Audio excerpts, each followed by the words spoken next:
When I came to town about a dozen years ago, I was watching this old cable news network. Remember HDNet, beautiful HD pictures? And I heard this deep voice correspondent, and he told the most fascinating stories.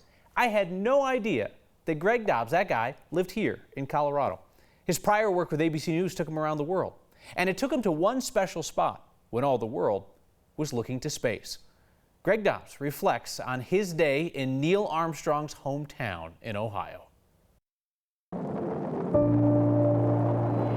Liftoff. We have a liftoff. 32 minutes past the hour.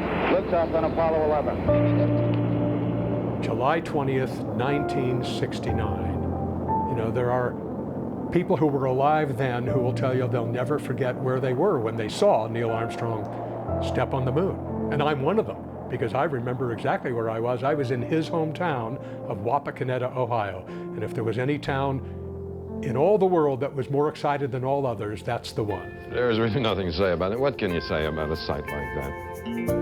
For us at ABC News, for the other networks that were broadcasting from Wapakoneta, we had the biggest television monitors we could. And that was the only way in those days that people could stand outside and watch the broadcast. So they were gathered around our truck and NBC's truck and CBS's truck, watching their hometown boy step on the moon. It was nighttime, so a lot of people could see it from a long ways away. There were black and white monitors, but everybody could see what was going on.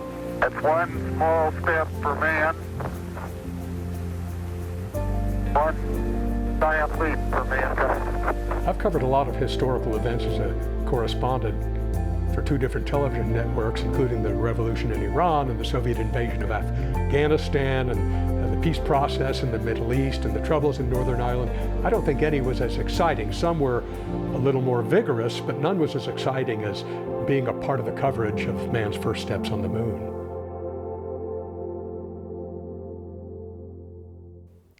And it's possible that there are people today who have grass souvenirs from the moon landing.